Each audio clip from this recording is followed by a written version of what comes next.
मित्रों, वंदे मातरम। बहुत ही दुख और तकलीफ़ के साथ किसानों को ये संदेश दे रहा हूँ। बहुत पीड़ा हो रही है इस समय देश का किसान। इतनी भयंकर सर्दी में देश से लोहा ले रहा है, सरकार से लोहा ले रहा है। अब अगर किसान नहीं जागा तो संपूर्ण देश बिकने की कगार पर है। मित्रों, इस भयंकर सर्दी में किसान बिकी हुई सरकार के आगे गिड़गिड़ा रहा है। ये बहुत ही पीड़ादायक है। और सरकार क्यों नहीं मान रही, क्या कारण है, इसके पीछे हम लोगों का दिमाग नहीं जा रहा। किसान बहुत ही सीधा साधा और नरम विचार का होता है। वो इस तिगड़मबाजी को नहीं समझ पाता। रात दिन गर्मी सर्दी में कड़ी मेहनत कर कर पसीना बहाकर किसान पूरे देश को भूखों नहीं सोने देता। ये सच है, ये बिल्कुल सच है कि किसान नहीं होता तो देश का पालनहार कौन होता। और ये भी सच है कि किसान सरहद पर, किसान का बेटा ही भारतीयों की रक्षा के लिए अपना जीवन दांव पर लगाकर, अपना खून देकर देश की सेवा करता है। बात शुरू करते हैं, हम आज़ाद नहीं हैं। ये सच है, हम आज़ाद नहीं हैं। ये देश अंग्रेज़ों के साथ एक संधि के तहत चल रहा है, जिसको हम लोग ट्रांसफ़र ऑफ एग्रीमेंट बोलते हैं। और ये संधियां आज तक होती आ रही हैं विदेशी कंपनियों के साथ। आज मैं आप लोगों को ये सरकार की जो हट नीति है, या सरकार की दबंगी है, या सरकार की तानाशाही है, मैं उस पर प्रकाश डाल रहा हूँ। आप थोड़ा ध्यान दीजिएगा। ये आंकड़ों के खेल में सरकारी कानूनी जो तिगड़मबाजी है, ये चाटुकार मीडिया के सहारे पूरे देश को गुमराह करते हैं। ये बिका हुआ मीडिया सिस्टम, इनकी ताकत है, इनके झूठ, इनके फसाद, इनकी जालसाजी, इनकी धोखेबाजी को प्रमोट करने में। किस बुरी तरीके से ये बिकाऊ मीडिया किसानों के ऊपर पड़ा हुआ है, किसानों को भी इसका एहसास नहीं है। क्या क्या गेम खेल रहे हैं ये लोग, इसका भी किसानों को जरा भी इल्म नहीं है। क्योंकि मैं बखूबी जानता हूँ, तो ये मैं बात दावे से कह सकता हूँ। अब यही खेल जो तिगड़मबाजी, जो जालसाजी का खेल है, जो पूरे देश से खेला जाता है, वो किसानों के जख्मों पर अब खेला जा रहा है। किसान इसको 20 दिन से बर्दाश्त कर रहा है। अब इन मक्कारों के जो काले चेहरे हैं, अब देश के सामने आने चाहिए। हम लोग तो लगातार बोल रहे हैं, लेकिन ये लोग हम लोगों को सोशल मीडिया में बिल्कुल दबा देते हैं। इसलिए मैं इस वीडियो को सेव करके बता रहा हूँ, सेव करके बना रहा हूँ, ताकि मैं बार बार आप लोगों तक पहुँचा पाऊँ। आप लोग ज़्यादा से ज़्यादा शेयर करिएगा, बहुत ज़रूरी है, क्योंकि इस जालसाजी को समझने के लिए। देखिए मित्रों, आपके वोट देने ना देने से इन पे कोई फ़र्क नहीं पड़ता। इन नेताओं के वादे और जो संकल्प है, और जो आप लोगों से क्या क्या ड्रामे करके जो बातें बोली जाती हैं चुनाव में, वो सब ये थूक के चाट लेते हैं। इनको किसी से कोई मतलब नहीं होता, क्योंकि ये एजेंटी विदेशियों के हैं, विदेशी कंपनियों के हैं। मैंने आपको बताया ना, ये अंतर्राष्ट्रीय कानून और संधियां जो अंग्रेज़ों के टाइम से अब तक चली आ रही है, हम भारतीय उसी से प्रताड़ित हैं। आज मैं उसी पे प्रकाश डालूंगा। आप लोग इस पे बड़ा गंभीरता से ध्यान दीजिएगा। बात शुरू करते हैं। आपको जैसे किसानों के साथ एक जाति कह लीजिए या एक साजिश कह सकते हैं इसको, मैं तो साजिश ही बोलूँगा। इसी तरीके से एक साजिश और बहुत बड़ी हो रही है। मैं किसानों की बात कहूँगा, लेकिन आप लोगों को ये भी जानना बहुत ज़रूरी है, क्योंकि इस साजिश के जो तरीके हैं, इस साजिश के जो सिस्टम हैं, वो कितने भयानक रूप में होते हैं। आपने देखा होगा कम से कम 5 लाख किसान इस समय सर्दी में सड़क पर पड़ा हुआ है और सरकार के आगे गिड़गिड़ा रहा है। किसी को भी कोरोना महामारी नहीं हो रही है। आप जानते हैं वैक्सीनेशन के जो टीके से जो भयंकर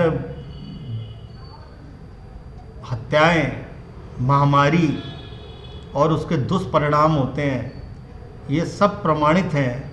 ये कोई छुपी बातें नहीं हैं। इसी जो झूठी महामारी का जो ये ड्रामा पूरे देश के अंदर चल रहा है, इससे पूरे देश को बंधक बनाया हुआ है, किसानों के साथ साथ। कारण क्या है? अमेरिका की इकोनॉमी से भारत की इकोनॉमी नीचे करनी है, और भारत का जो व्यापार है वो विदेशियों को देना है। आपने देखा होगा देश के मक्कार नेताओं ने, मैं नाम नहीं लूँगा, शर्म आती है ऐसे प्रधान सेवक का जो सेवा करने देश के लिए आया था, लेकिन बेचने पे लगा हुआ है देश को। उसने क्या क्या झूठे वादे किए थे। अब सबसे जो देश की जो हालत और दुर्दशा की है, इसका भी कारण क्या था, आज मैं इस पर प्रकाश डाल रहा हूँ। ये जो झूठी महामारी का जो दहशत फैला करके, आप किसान, आप सब लोग आसपास इतनी भीड़ की तादाद में बिना मास्क के हैं, लेकिन कहीं महामारी नहीं है। इन नेताओं के इतने आयोजन होते हैं, इतने हजारों की तादाद में आते हैं, लेकिन कहीं महामारी नहीं होती है। इनकी शादी ब्याह, इनके आयोजन होते हैं, आप देख लीजिए, कहीं भी महामारी नहीं होती है। शराब के ठेकों में बुरी तरीके से लाइन लगी होती है, कहीं भी महामारी नहीं होती है। लेकिन जबरन मास्क लगा करके हम लोगों को बीमारी आमंत्रित करने के लिए कही जा रही है। अस्पतालों की ओपीडी बंद कर दी गई है। ओपीडी जो जनरल जो चिकित्सा जो व्यवस्था थी, उसको बंद करके उसमें जितनी मौतें होती थी उसको भी कोरोना बता करके एक महामारी बनाई जा रही है, आप लोगों को दिखाई जा रही है।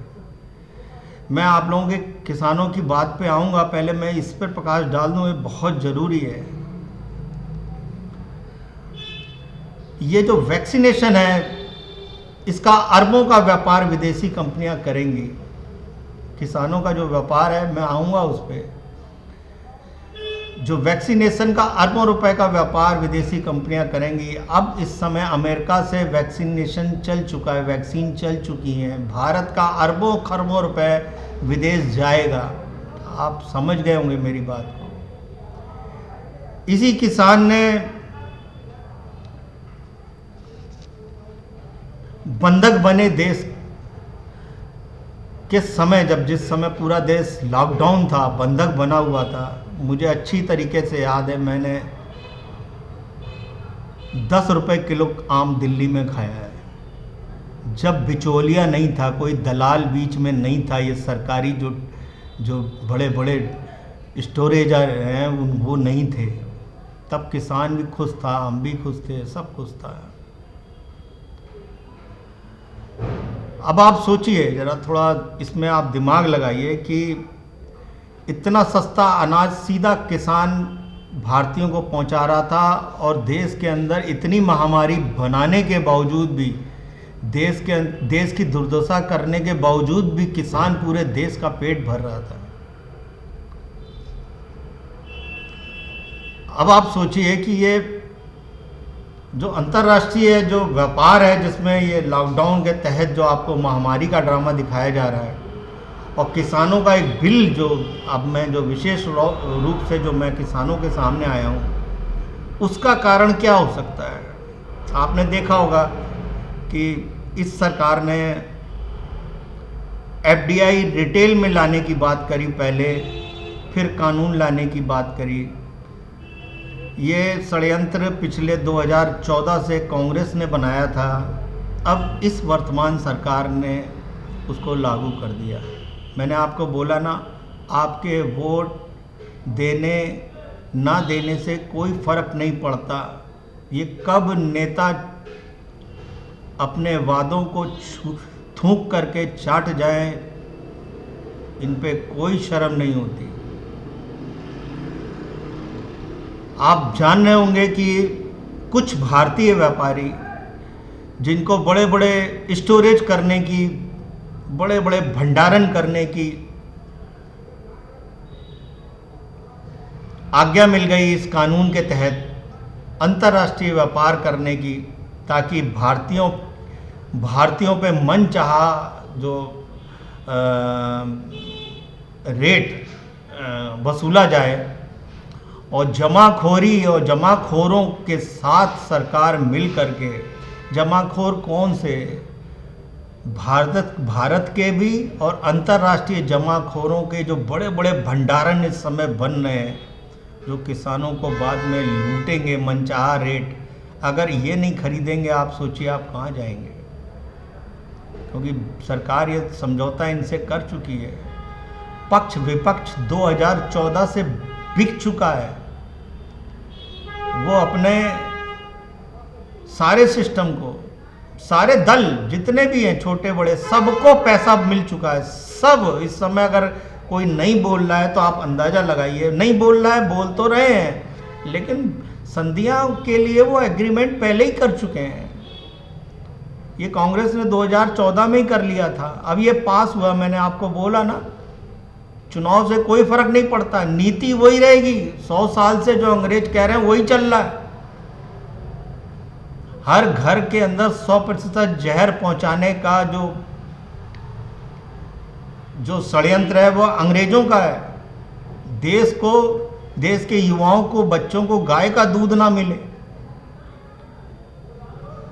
जहर मिले, वो दूध हर घर में बांटा जा रहा है। कौन है ये लोग? ये कौन लोग हैं जो सत्ता में बैठे हैं? ये वही हैं, वही जिन गद्दारों की मैं बात कर रहा हूँ। मित्रों, मैं नंबर डाल दूंगा नीचे, आप इस वीडियो को शेयर जरूर करिएगा। मनचाहा उगाही करनी है इनको, और भारत का जो एक स्वदेशी व्यापार था, जो भारत का जो सदर बाजार सिस्टम था, उसको समाप्त करना है। अब अंतर्राष्ट्रीय कंपनियां जब भारत में आएंगी तो भारत के अंदर जो स्वदेशी व्यापार है वो ऑलरेडी बहुत बड़ा सुदृढ़ है, तो सबसे पहले उसको तोड़ना है। मैं आपको समझाता हूँ कि जब किसान कुछ पैदा करता है तो वो अपनी स्थानीय मंडी में अनाज लेके जाता है, स्थानीय मंडी से वो नगर की मंडी में जाता है, नगर की मंडी से वो महानगर की मंडी में जाता था, और वो एक आम भारतीय तक बड़ी सुगमता से कम रेट पे पहुंच जाता था। ये आज से नहीं, हजारों वर्ष से ये व्यवस्था बनी हुई थी।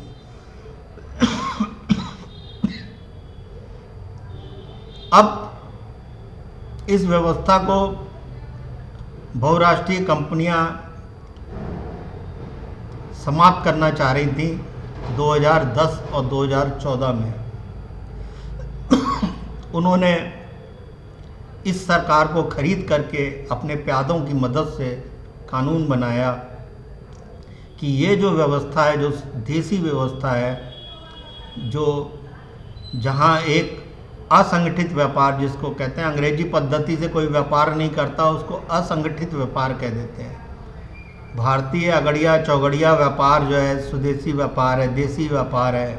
अगर वो करता है तो वो चोर है, वो काले धन वाला है, और वो बैंकिंग सिस्टम नहीं इस्तेमाल करता है तो वो चोर है। अगर धन भारतीयों के पास है, भारतीयों ने कुछ जोड़ के रखा हुआ है, वो चोर है, क्योंकि वो अंग्रेज़ों के बैंक में नहीं है। ये भारतीय बैंक नहीं है मित्रों, मैं बाद में प्रकाश डालूंगा बैंक पे। ये अंग्रेज़ों की व्यवस्था पे नहीं है। आपने देखा होगा इस लॉकडाउन में सबसे ज़्यादा फ़ायदा मल्टीनेशनल कंपनियों को पहुंचाने का, शराब व्यापारियों और मल्टीनेशनल कंपनियों को पहुंचाने का किया। कारण है, दिवाली जब तक नहीं आई थी तब तक तो सारे व्यापार और कोई भी दहशत और ये कोरोना का नहीं था। और जब वो लूट करके अपने देश में ले गई, उसके बाद अचानक ही प्रोपोगंडा फालतू मीडिया का शुरू हो गया कि देश के अंदर लॉकडाउन लगाओ, भयंकर महामारी आ गई है, भयंकर महामारी आ गई है। मैंने आपको कहा था ना, ये लोग आंकड़ों के बड़े बाजीगर हैं। इनकी ऐसी बिसात बैठी हुई है, जो कहेंगे वो इतनी कहते हैं,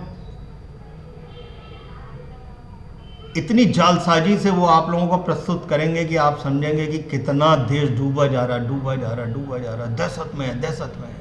लेकिन दो ही व्यापार, मैंने कहा ना, एक दवाओं का व्यापार और एक हथियारों का व्यापार। ये केवल मीडिया करवाती है सरकारी इशारों पे। अब आप सोचिए कि वो जो भारत का स्वदेशी व्यापार था वो समाप्त करके अब अंतर्राष्ट्रीय व्यापारी अब भारत की जड़ों में घुस गए हैं। इसको आप ऐसे भी कह सकते हैं, जो भारत की रीढ़ की हड्डी थी वो संपूर्ण विदेशियों को बेच करके वहाँ पे विदेशी कंपनियाँ आ गईं। ऑनलाइन व्यापार करना, आप करेंसी को आप लोग विदेशी कंपनियों के माध्यम से ही देश के अंदर चलन में लाना। आपने देखा होगा, जो सबसे पहले लॉकडाउन लगाया गया, लॉकडाउन के बाद, लॉकडाउन के पहले इन्होंने नोटबंदी की। नोटबंदी के बाद फिर वो लोग फिर एक जालसाजी वाला कानून लाए कि फला कानून के तहत देश चलेगा। तो उन्होंने सबकी पैसे बैंकों में होने चाहिए, कैशलेस इकनॉमी होनी चाहिए। ये यहाँ भारतीय नहीं बना रहे, ये 7 समुंदर पार बैठे इनके आका बना रहे हैं। कारण क्या है? भारत का स्वदेशी व्यापार खत्म करना है। पंजाब, लुधियाना, दिल्ली, कलकत्ता, केरल, मुंबई, गुजरात, सारा व्यापारी सड़क पे आ गया, कंगला हो गया। लॉकडाउन में पैसे को आम आदमी तड़प रहा है, परेशान है, इतना हतोत्साही से है पूछो नहीं। फिर सरकार की दहशत, ये यहाँ से नहीं हो रहा है, ये सब बाहर से हो रहा है। आप लोग, 2 व्यक्ति हैं जो सच बोलने में इस समय देश पे आकर के खड़े हुए हैं। मैं नाम लूँगा, विश्वरूप चौधरी जी और तरुण कोठारी जी, इनको आप सुनिए। और महाराष्ट्र के हैं जगदाले जी, उनके यूट्यूब सुनिए, आप सच सुन लेंगे। वो लोग प्रमाण लेके घूम रहे हैं। हम लोग गए, सरकार के खिलाफ FIR भी की, लेकिन कहते हैं सरकार के अधीन चलने वाले कानून भी उनके गुलामों की तरीके से उनके जूतों के नीचे दबे हुए। किसी भी कानून ने ये जहमत नहीं उठाई कि इस सच को हम जाने या इस प्रमाण को हम पढ़ लें या देख लें, भारतीयों की जानें बचाई जा सकें। आप जानते हैं वैक्सीनेशन से लाखों मौतें होती हैं डेली। ये जन्म से ही वैक्सीनेशन लगाते हैं, उसके परिणाम इतने भयानक होते हैं, पूछिए नहीं। मेरे पास बहुत वीडियो हैं, प्रमाण समेत हैं, आप सब मेरे और भी वीडियो में देखिएगा। तो ये जो स्वदेशी व्यापार को ख़त्म करके जो किसानों के ऊपर जो एक नया कानून ला करके और उनको कह दिया जाए आप स्वतंत्र हैं, आप आज़ाद हैं और ये है वो है, आप भूल जाइए। मैं देख रहा हूँ, मैं जिस मार्केट में बैठा हूँ, जिस जगह बैठा हूँ दिल्ली की, वहाँ पे फैक्ट्रियाँ सील हो रही हैं, गारमेंट्स की फैक्ट्रियाँ हैं, भारतीय उद्योग है, उनको सताया जा रहा है, उनको परेशान किया जा रहा है। तुम लोगों ने इतने लोगों को, इतने भारतीयों को रोजगार क्यों दे रखा है? ये तो विदेशी कंपनियां करेंगी, तो इसलिए बंद किया जा रहा है। जो करोल बाग जैसी, कनॉट प्लेस जैसी सारी मल्टीनेशनल कंपनियां एक्वायर कर लिया, यहाँ तक कि हमारे नगर तक अब विदेशी कंपनियां बनाएंगी। आप जागिए मित्रों, संघर्ष जारी रखिए। आप किसानों के सामने एक प्रपोजल ऐसे लाने वाला हूँ, अगर सरकार ने आपकी बात नहीं मानी तो विश्वास मानिए, साथ रहिए। आपके आगे कुछ दिनों बाद सरकार खुद गिड़गिड़ाएगी। मेरे अगले वीडियो का इंतज़ार करिए। क्योंकि उसमें हक किसानों का मांगने का बिल्कुल डिफरेंट तरीका है। अब आप मैं छोटे से टिप्स दे देता हूँ दूसरे वीडियो के। किसान का बेटा क्या व्यापार के हक लायक नहीं होता? सरकार के बेटों को किसान के बेटों को क्या व्यापार नहीं सिखाना चाहिए? या छोटे छोटे उद्योग लगा करके उसको फूड प्रोसेसिंग नहीं सिखानी चाहिए? क्या उसको railway platform, highway, tourist place में, धार्मिक जगहों में व्यापार करने की अनुमति नहीं मिलनी चाहिए? बस अगला वीडियो हमारा इसी पे आधारित है।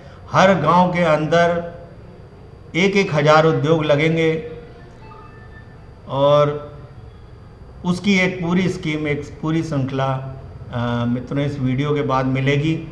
मेरा नंबर आप लोग लिख सकते हैं, फ़ोन कर सकते हैं 9205068363 9205068363। इस पे आप कॉल कर सकते हैं। और देश बचाने के लिए जो भी युवा, जो भी किसान मेरी मदद चाहता है, मैं तुरंत खड़ा हूँ। और विश्वास मानिए, अगर सरकार अपना अड़ियल रवैया बनाए रखती है और जबरन कानून आप पे थोप देती है, तो अगला वार इतना खतरनाक होगा कि सरकार आपके पैरों के आगे पड़ेगी। आप वोट मांगने से पहले वो सारे अधिकार मांग चुके होंगे, विश्वास मानिए। वंदे मातरम, जय हिंद।